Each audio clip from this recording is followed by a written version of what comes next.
Jéricho, 8h30, c'est un magicien qui est avec nous en studio, c'est Maxime Valls. Bonjour. Bonjour Thierry. Je me suis demandé si on disait Valls ou Walls, parce qu'on connaît Christophe Walls, ou Valls, le comédien.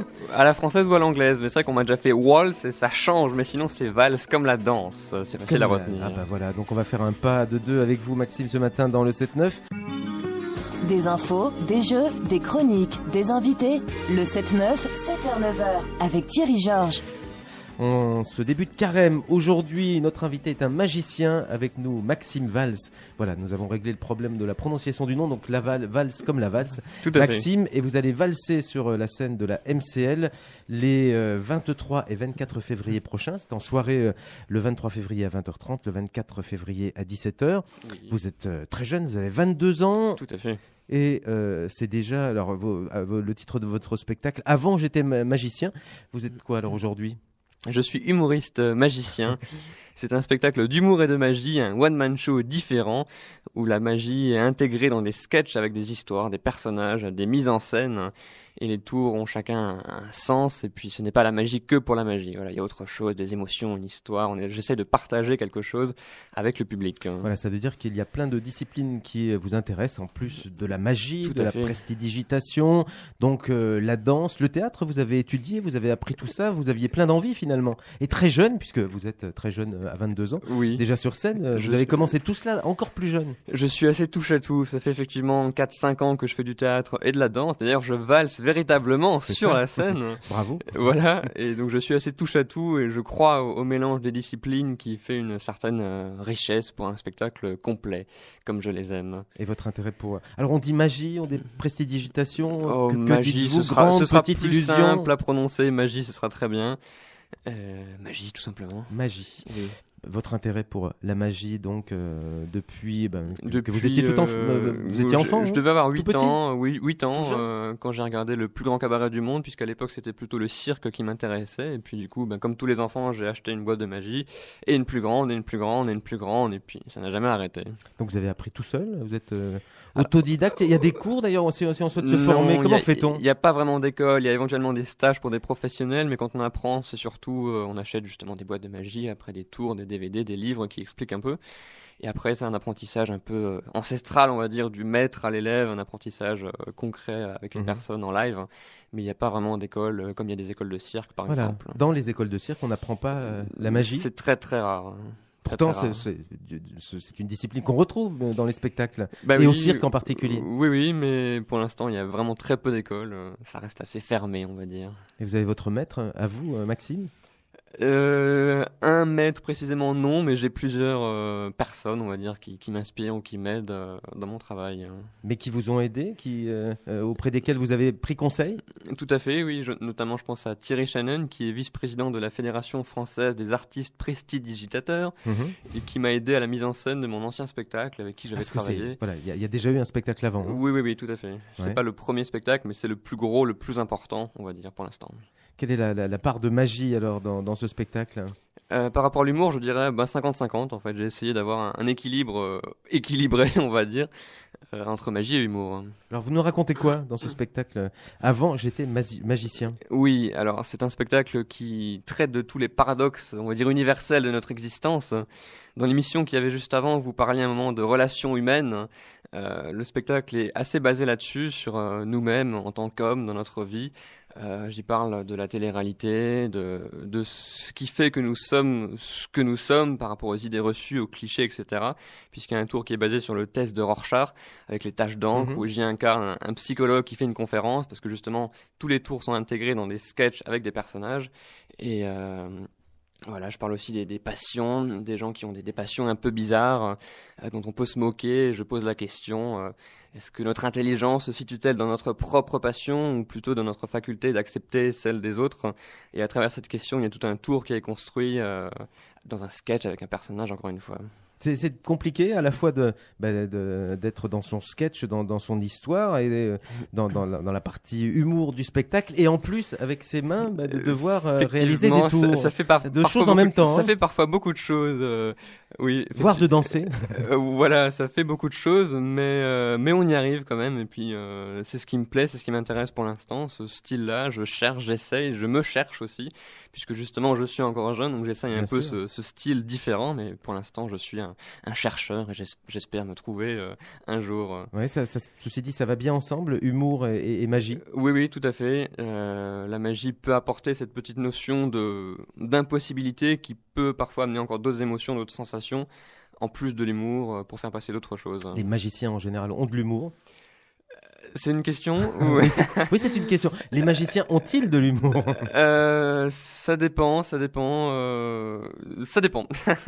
des magiciens aussi. Je sais pas, on cherchait tout à l'heure, on cherchait des noms de magiciens connus.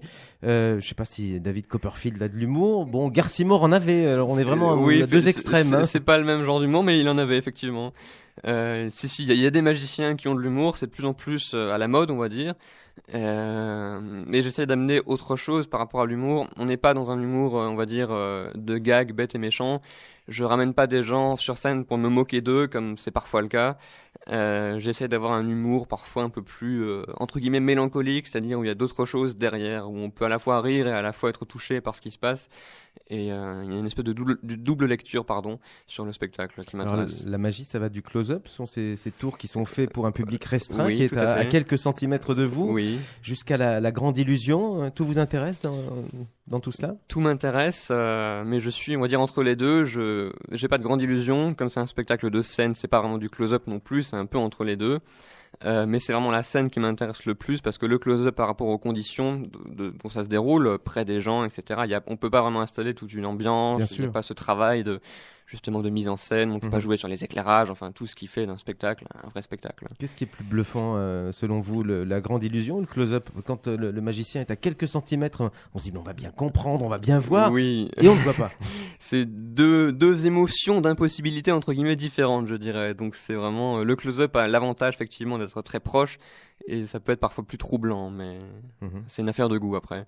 Alors il paraît que la grande illusion, il faut acheter tous ces tours, ça coûte très cher. Il paraît que la grande illusion, il faut plutôt oui. Gros investissement. Plutôt oui. Serez-vous un jour Danny Valls? Danny Valls. Peut-être, c'est en projet, non pas de devenir Danny Valls, mais d'ajouter éventuellement de plus gros tours au spectacle. Mais encore une fois, en ayant tout ce travail de recherche artistique, on va dire, pour les présenter comme j'ai envie, c'est-à-dire pas comme des simples tours qui sont des puzzles énervants, mais comme plutôt le support d'une émotion, d'un message. Est-ce que comme un musicien, un pianiste fait ses gammes, travaille son instrument, vous devez travailler quotidiennement la magie, la pratique, bien sûr physiquement, le geste, pour que ce soit parfait? Oui, tout à fait, ça demande une certaine dextérité, un entraînement régulier, et surtout justement qu'on y incorpore aussi un peu du théâtre, de la mise en scène, ça fait d'autant plus de choses à répéter en plus, donc c'est un travail régulier. Voilà, là vous travaillez avec un metteur en scène aussi. Tout à fait, oui. Je travaille avec Jonathan Riggio sur la mise en scène de ce nouveau spectacle. Avant, j'étais magicien. Et pour l'instant, nous formons une bonne équipe qui avance dans le bon sens. Voilà, donc 2 dates pour l'instant, oui. Bien sûr. Rendez-vous les 23 et 24 février à la Maison de la Culture Saint-Marcel à Metz. Tout à donc, fait. À quelle heure? On fait comment pour réserver? Alors, on réserve sur le site de la MCL, tout simplement sur Internet, ou par téléphone ou par mail. Le samedi, c'est à 20h30. Et suite au grand nombre de réservations, la salle m'accorde exceptionnellement vous avez ajouté une autre représentation. Deuxième date le lendemain, donc le dimanche à 17h. Donc ce sera la première représentation publique du spectacle et la première fois pour la MCL qu'ils accueillent de la magie. Donc c'est un petit événement pour nous tous. Voilà, et puis ce spectacle va continuer à vivre sa vie.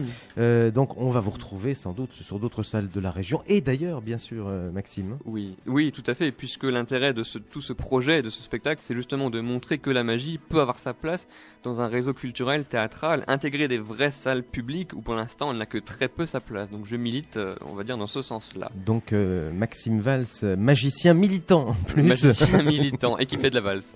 Et qui fait de la valse. One Man Show and More, donc le ça. more étant tout le reste. Voilà, comme ça au moins c'est assez vague et on peut y mettre un peu ce qu'on veut.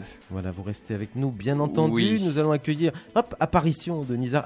On s'était demandé si on pouvait faire de la magie à la radio. Et bien voilà, il est apparu. Il est apparu. C'est la grande illusion. Apparition. Et puis sinon, c'est vrai assistant. qu'on se disait tout à l'heure qu'il y a quand même quelque chose qui est très identifiable même à la radio. Alors on ne le voit pas, mais on va l'écouter. Hop. en direct sur Jéricho, près du micro. Voilà. Ce sera un nouveau jeu concours, retrouver le... Mais pour gagner des places, qu'est-ce que c'était? Quel était ce bruit? Non, je pense que tout le monde a identifié, mais on peut essayer chez soi et on peut reconnaître si on est bon ou pas bon, rien qu'au son finalement. Je vais en faire un plus simple. Oui, bon ça tout le monde peut faire, mais l'autre moins facilement. Voilà. Donc mélanger les cartes. Tout à fait. Maxime Valls. Pour applaudir Maxime Valls, c'est samedi 23, dimanche 24 février. Samedi 23, c'est à 20h30. Dimanche 24 à 17h. Maxime, pour réserver, on fait comment? On va sur le site de la MCL qui est www.mcl.com, je suppose, je suis même pas sûr. Si, c'est ça. C'est ça. MCL Metz, non, c'est pas ça. C'est mclmetz.fr. Lamentable. mclmetz.fr. À force d'être sur Facebook, je ne connaissais même pas le nom du site. Voilà, donc mclmetz.fr pour réserver par mail ou par téléphone. Et on vous retrouve sur Facebook. Tout à fait, sur la page Maxime Valls, humoriste, magicien, tout simplement. Voilà, avant j'étais magicien, Et one man show and more.